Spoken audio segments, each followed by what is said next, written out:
This happened a long time ago. I'm guessing back in 2006 or so.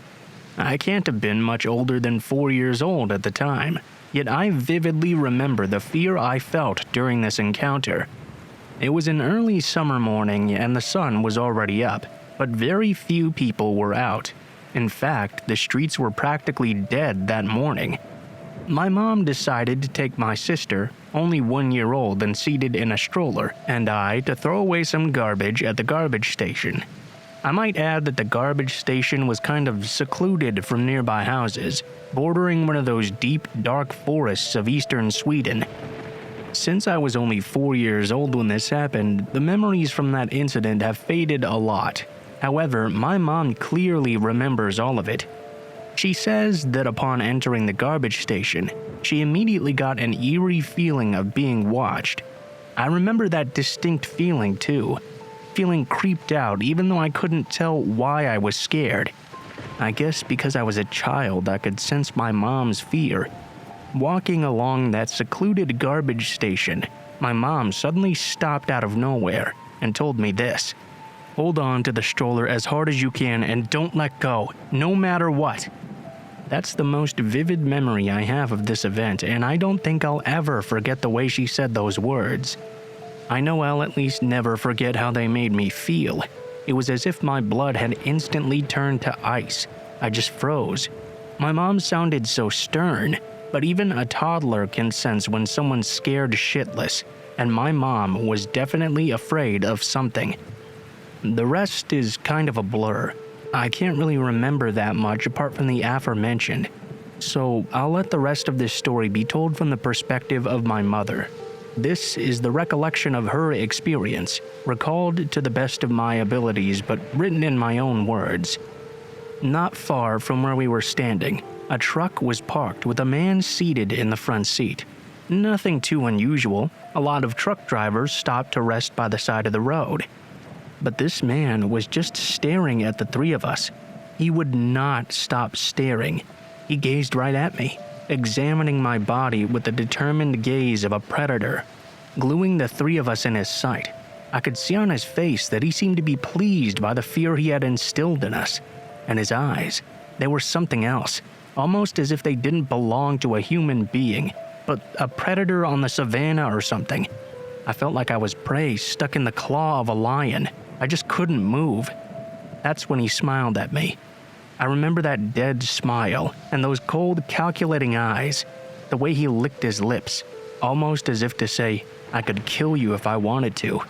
I believe it was around this point in time into this strange encounter when my mom told me to hold on to the stroller tightly and not let go. My mom was a small woman, 160 centimeters, weighing only about 45 kilograms, so about 5 feet and 100 pounds. She could very easily have been overpowered by this overweight man in the truck. My mom later admitted she was afraid he'd jump out and knock her out, possibly assaulting her and even kidnapping me and my 1-year-old sister. We started to bolt out of there. We didn't throw away that much garbage that morning. Instead, we turned around and walked home as fast as Mom could do with a stroller and a 4-year-old toddler by her side. We never really talked about what happened that day afterward, up until very recently. That incident had always lingered somewhere in the back of my mind as that weird thing that happened when I was a child, and every time I walked past that garbage station, I would get a weird feeling in the pit of my stomach. As previously mentioned, this happened around 2006 or so. Fast forward to 2008. The face of a 10-year-old little girl called Angela was printed across the front page of every newspaper in sight. She had been abducted, sexually assaulted, and murdered. The perpetrator was an overweight truck driver named Anders Eklund, now known as one of Sweden's most infamous killers. Anders Eklund was charged with the murder of Engla, alongside the rape and murder of a woman named Pernilla. He was also suspected of abducting another little girl who's still missing, making him a pedophile as well, a serial rapist, and a serial killer. My mom says when she saw Eklund's picture in the paper, especially when she saw those cold, familiar eyes, she knew that was the very same creepy man from the garbage station that early morning all those years ago. thinking about how my mom, my sister, or me, or maybe even all three of us could have been his victims, sends chills up my spine. I'm glad he's behind bars now.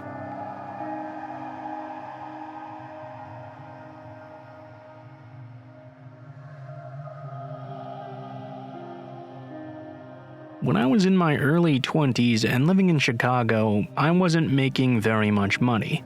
When I found this apartment, it was too good to be true. The top floor of a duplex with 6 rooms for just $775 a month. The agent who showed me the apartment stressed to me that the landlords were very religious. I didn't really have a problem with that, even though it did sound a little bit ominous. The landlords were an elderly couple that lived downstairs. They seemed quite okay at first. When I saw them in the yard, they would smile at me, wave. I took good care of the house. Then, when they saw I was having my boyfriend over though, things started to get really weird. One day, I was in my office writing. I hear a knock at the door. I open it, and it's the old lady from downstairs. Before I could even say hello, she spouts out, "Have you ever had an abortion?" I shut the door right in her face. "No thanks, not dealing with that." This was a colossal mistake though. The house was laid out kinda weird. There was a door at the bottom of a flight of stairs that I thought led to a communal laundry room. But after accidentally opening it once, I discovered it led directly into my landlord's living room. I unfortunately learned this the hard way. I was in my kitchen cooking. My boyfriend was at work at the time and I was by myself when I heard what sounded like the click of a door. "Okay," I say out loud. "What the fuck was that?" I didn't really make the connection that it could have been the door that led into their living room at first. I walk into the hallway and look around. I don't see anyone at the end of it. I poke my head into all of the rooms. Nobody there. Then I look down the staircase leading to their house, and the neighbor lady is standing on the stairs just staring at me. I screamed. She flinched and stepped back into her apartment immediately and swung the door shut tight. After that, every time I left the house, and I spent every possible moment outside of it after that incident, I would come back and something would have been moved. A window would be newly shut. Once, the shower was even dripping and my towel was damp. I couldn't lock the door because it was technically the door to their house and they were the only ones that had the key. The knocking got so frequent 3 or 4 times a day that my boyfriend and I propped up an old mattress so we wouldn't have to hear it while we slept. The second to last straw was when I opened the door for work and the stairs were gone. I physically could not leave my house because there were no longer any stairs. They had been dismantled and were sitting on their front porch. I called them repeatedly, but they refused to answer. Finally, their son came out of the house and explained they were remodeling their porch. He told me I had to cut through their apartment downstairs. I descended those stairs and opened the door. They were both sitting at their filthy kitchen table, staring at me. The phone was in its cradle. They must have been hearing it ring the entire time, yet they kept staring at me with this blank look on their faces. I crossed their kitchen and left out their back door. A few days later, I came home from my job and noticed the bathroom floor was almost completely flooded, like somebody had left a faucet on or maybe the shower and it had overflowed. The old woman, seeing that I had come home, came upstairs and knocked, screaming at me that I had flooded the bathroom and her son had come to fix it. I was so run down at this point though that I just told her it was okay. Her son comes by a few hours later, completely shit-faced. I open the door and tell him that I need an hour or so before he comes in. He gets so angry at this, he picks up something and swings it at me. It was a massive wrench. I somehow managed to duck out of the way, and he stumbled over. I booked it down the newly repaired steps as quick as possible and called the police. They came by and took down a complaint but claimed since there was no physical contact they couldn't do anything. I learned later that the old couple had a daughter on the force. In the middle of the night, me, my boyfriend, and several of his friends packed all our stuff into a Chevy Astro. We lived in hotels and the van for a month until we managed to find another house. They never did attempt to contact us again after this.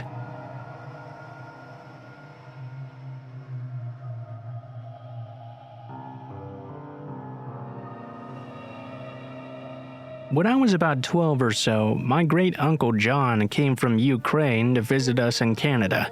He had a lot of stories to tell, but this was the one that stood out to me. In the late 1960s, John was traveling by train from his village to another to visit his family.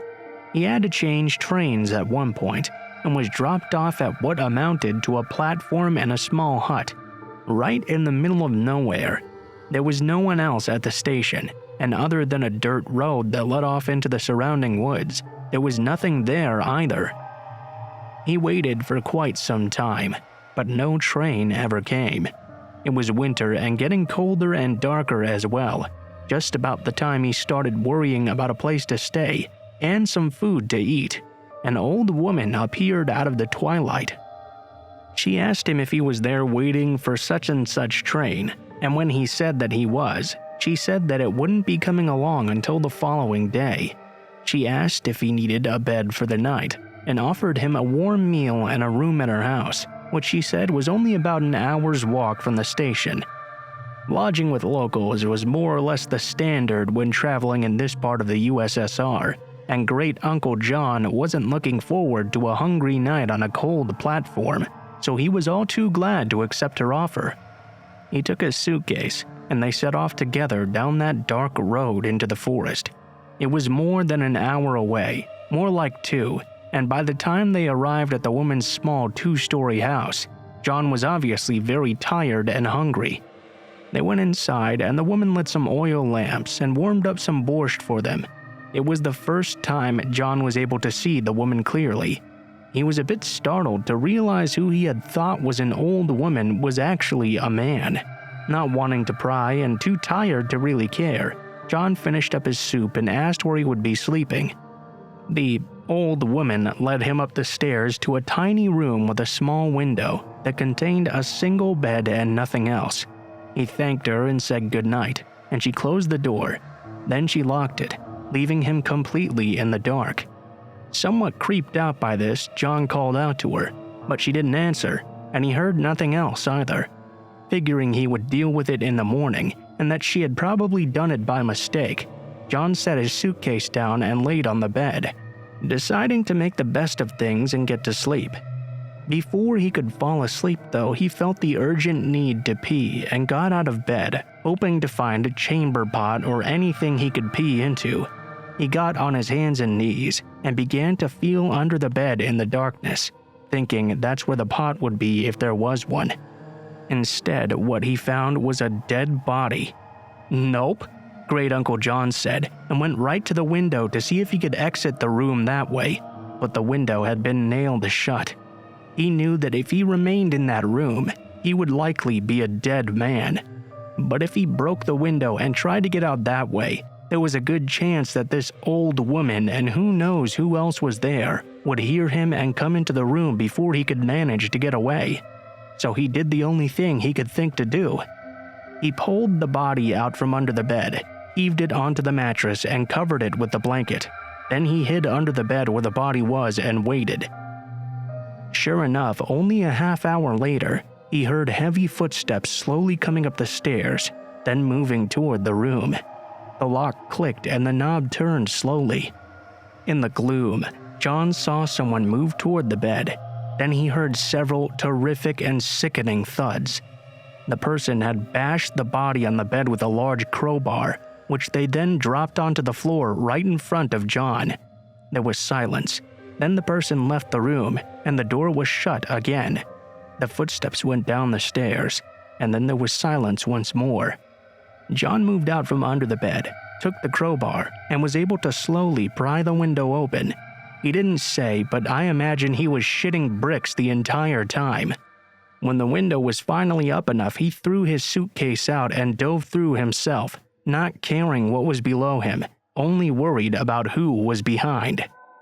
Thankfully, he landed without too much injury and began to run into a field behind the house toward some lights in the far distance. It turned out to be a highway with some military and transport trucks on it, and John was able to get a ride to another village where he was able to catch a train. He didn't bother reporting what happened to the authorities, since at that time in the USSR, there was a distinct chance he would have been the one who got into trouble instead. He just thanked God he escaped and decided that the next time he traveled to visit relatives, he would take another way instead.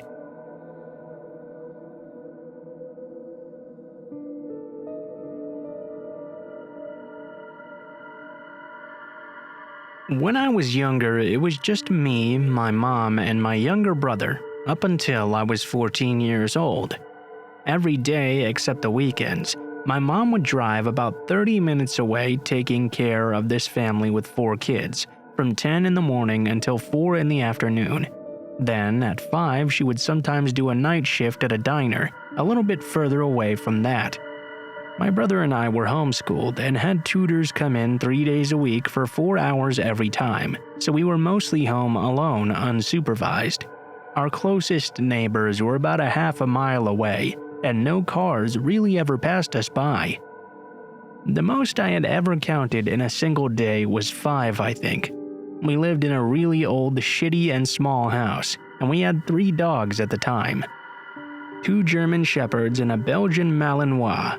Kinda the same thing as a German Shepherd. It was a protective working dog type. Our neighbor had given them over to us when his dog had had puppies. Our yard was not gated, and most days were spent outside on the porch with a fan on doing homework or reading while watching the dogs playing ball. After 5 every day, we were under strict instructions from my mom to take the dogs in and shut the blinds and everything. But sometimes, if I was bored or if the dogs were particularly energetic, I would let them out and play with them instead, since our house was extremely small, and these were some pretty huge dogs.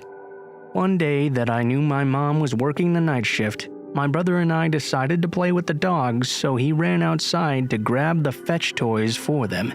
At night, if we played, it would be at the back of the house, so my mom wouldn't know if she started to drive her car in. My brother was taking a super long time getting the toys, and the dogs were inside with me going crazy, barking non-stop. I stopped doing the dishes in that moment and pulled down the blinds. I look outside, only to see my brother standing there talking to a man I'd never seen before, who seemed to be urgently trying to rush him into his car. Right away, I started screeching at the top of my lungs and ran outside the house. The dogs ran out with me, since I just went to get my brother and didn't close the door. Totoro, my smallest dog, 60 pounds if I remember correctly, jumped on his back and he fell down. He stayed on top of him, still barking. The 2 other dogs were barking like crazy too. I told my brother to run back inside, and I pulled Totoro's tail a little bit and grabbed him by the scruff of his neck. I still remember his whimpers because it must have hurt when I did that, but I had to make him go run back into the house with the other dogs. I pushed our dining table to barricade the door and spent the next 15 minutes really scared and holding a kitchen knife, along with the dogs who were still barking like mad. I stayed on the couch peeking through the blinds. The man was standing there super mad. He kept staring at our house and muttering curse words to himself. I was so scared he was going to come in and do something horrible to us. He drove away pretty quickly after that, though. I think my mom got home about 30 minutes later, but it felt like so long. My brother and I told her our versions of what happened. My brother told her that the man had stopped and asked for directions, and then started asking him if he was home alone and if he wanted to go to his car to see his puppy. My brother told him he already had 3 puppies, and asked if he wanted to come in and see them instead. At that point, the man grabbed my brother and started leading him away to his car. We drove to my neighbor's house and called the cops, who drove in from the closest town out. They questioned us, but I was 10 years old at the time. If I remember correctly, the only description I made was that the car was red and looked old, and the man was tall and white. Not exactly much to go off of. I talked to my mom, and for the rest of the time we lived there, we would see a police car drive down the street a few times a week. That was the officer that took my statement, and he became very close with us over time. We had dinner together quite a lot, and he would drive to our house and spend time with us whenever he was on patrol. We spent Christmas and Thanksgivings with his family, until I moved to California a few years ago. He even took in Totoro and my old shepherd Ponyo because our apartment didn't let us have 2 big dogs. We're still very close actually, and I see him almost as a dad. even though we're 5 states apart. Unfortunately, now he's very sick from liver failure. My family is flying out to see him later this week for the last time, which inspired me to tell this story.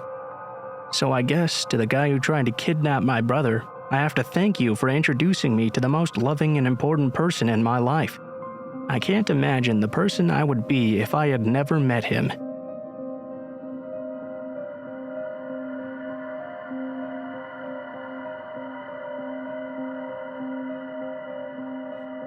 So I was one of those kids you see walking around zoos or amusement parks wearing a leash. Those were already a thing 20 plus years ago, but much less common, and were initially only tied around the wrist. In my case, it was actually kind of a necessity. I would always just start wandering off from the rest of my family no matter what situation or time. This led to one of my stories that led to me earning my leash. This happened when I was about 6 years old. I went to the zoo with my mom and sisters. Before every family outing, my mom made sure to give me the talk about not walking off again, or I'd face the consequences in the future. My mom was a very strict parent that always made good on her promises. She had to, being a single mother of 3. I didn't try to disobey her per se, but I often just didn't pay much attention to the world and people around me. No different this day. I behaved and followed the group for a while, but then a butterfly garden caught my attention, and immediately off I was. When I finally realized I'd separated myself from my mom and sisters again, I panicked and started walking around the zoo, searching everywhere for them.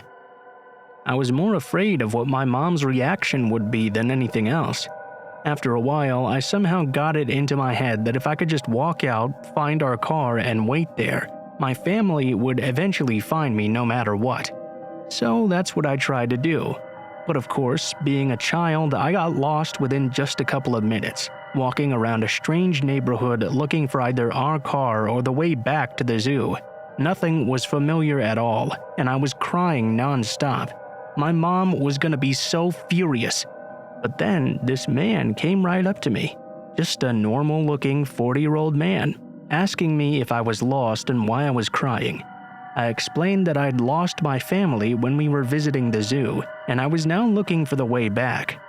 I couldn't believe my luck when the man told me he had just come from that very same zoo and saw a family there standing near the entrance waiting for a little girl with blonde hair and a baseball cap.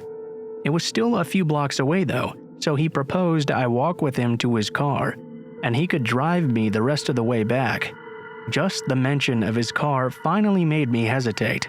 I told him I wasn't allowed to get into a car with strangers. I was more worried about how mad my mom would be than anything else. He then said something like, "Well, that's true, but you look smart enough to know if you can trust someone." I don't remember the exact words, but it was something like that. Then he added that he'd spoken to my parents earlier when they were looking for me, so he was not a complete stranger. That didn't seem right though. Just to test him, I asked if he had really talked to my dad, who had died just the year before. When he said that he had in fact done so, I broke down crying uncontrollably. I didn't understand the situation I was in. I was confused about everything, and scared about how angry my mom was going to be after all of this. Finally though, my crying caught the attention of the security guard of a parking building we happened to be standing next to, and he walked over and asked if there was anything he could help with.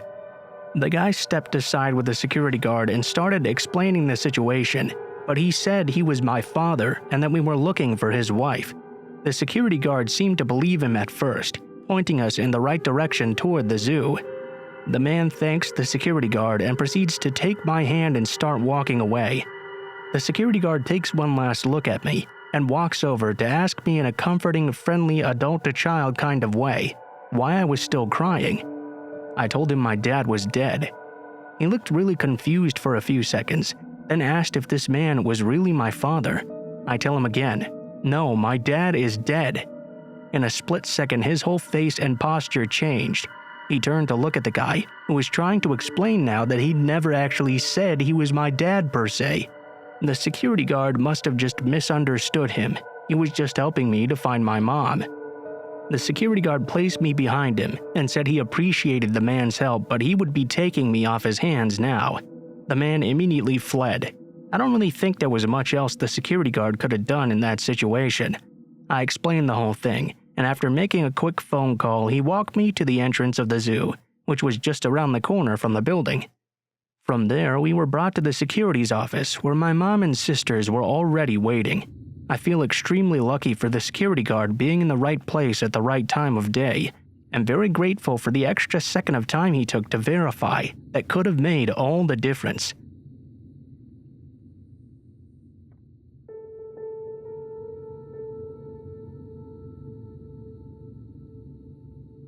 So when I was 13, my parents sent me to an all-girls fitness camp to work on becoming the best version of me.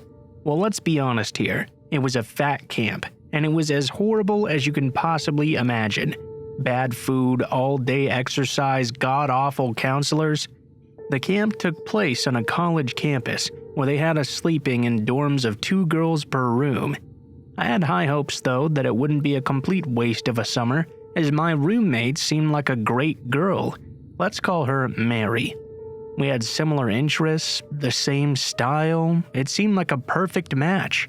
We would chat late into the night, planning our escape from that horrible camp, bemoaning having to give up our cell phones, though I had secretly managed to sneak mine in, and talking about our families and how much they sucked for sending us here. To be honest, I was surprised she was even at this camp. She was actually pretty fit. Her parents had also signed her up for the whole summer versus mine only sending me for 2 weeks. Only 2 days into being at this place, I was pulled aside by another girl who I had become close friends with. She warned me that Mary had quite a lot of issues, and the reason why she had been sleeping in a single for X amount of time was because nobody else wanted to room with her. Well, I brushed it off, thinking it was just rumors or perhaps other girls being unnecessarily mean. That day at lunch, Mary seemed rather mad at me, and for the life of me, I just could not figure out why. So, when I got a chance, I asked her what was up. She ranted at me about how everyone was so mean, and was I going to leave too? She went on to explain how this one girl she was rooming with switched rooms because she made friends with this popular girl, and she made up lies to be popular. Silly me, I believed her. We continued hanging out, but only now am I aware enough to realize that she was keeping me from hanging out with anyone else. Near the end of my first week, the camp took us on a long walk over to the local pool. It was a big deal as it was super hot and this was only a once-a-week activity. Mary and I were super excited to go. When we got there, we quickly claimed some chairs and left our stuff there. As Mary had been at the camp for several months, she didn't have to pass some stupid can you swim test that I assume is mandatory in most camp settings. We were separated for about 20 minutes. After I passed with flying colors, "Thank you, swim team," I jumped into the pool and started floating around. Then I heard her calling my name and saw her waving me over to the deep end of the pool. I swam over and asked her what was up. She said she wanted to show me something. Next thing I know, her hands are wrapped around my neck and she's shoving me under the water. Now, I'm a good swimmer and I'm very capable of holding my breath for quite a long time. But never in my life had anything like this happen to me. I panicked and opened my mouth to scream. Luckily, before my mind had even processed what was happening, I had kicked up my legs and shoved her back and made a desperate escape. I somehow managed to swim away and pull myself out of the pool. As I caught my breath and began to process what just happened, I looked back at her. She was just staring at me, not having moved at all. I quickly grabbed my stuff and ran into the bathroom and called my mom. I was in tears as I explained what happened. It was very obvious she did not believe me. I stayed in the bathroom until we left to go back to the camp. I didn't leave the counselor's side the entire walk back. When we arrived at the camp, I was pulled aside by one of the women in charge. She very rudely demanded I give her my cell phone. I of course denied having one and asked why she thought I did. She told me my parents had called about some assault that had happened to me, and they told them I had called. Quickly, I excused it by saying I borrowed a phone from a lady at the pool. Thankfully, they bought that. They told me that I would be moved to a new room the next day, and that I had to spend the night with Mary one last time. Furiously, I begged them to please just let me sleep on the floor of another girl's room even, but they insisted I was being melodramatic. As soon as I was left alone, again I raced to the closest bathroom and called my mom. That's when I learned the truth about Mary. I wasn't her second roommate or her third or her fourth or her fifth. I was the sixth girl to stay in a room with her. 3 of her roommates had left the camp early, and the other 2 had switched rooms at the first opportunity. All 5 of the others had made allegations of violence from Mary against them, but the camp refused to do anything and insisted she was just a troubled girl who wanted to make friends. Or as they told my parents, well, she has had some issues in the past. That night I didn't sleep at all, and neither did Mary. She sat bolt upright in bed, staring at me the entire damn night. I could feel her watching me, and I was terrified. I had my phone clutched in my hand with 911 dialed and ready to call at any moment. I practically cried tears of relief when the sun came up. That day, I was moved to a new room in a different building, and somehow managed to break my foot in the process, so my parents drove up and took me home with a cast on my foot to commemorate my time there. To this day, I've had issues from what this girl did to me, and I've never been able to live with roommates or make friends very easily after.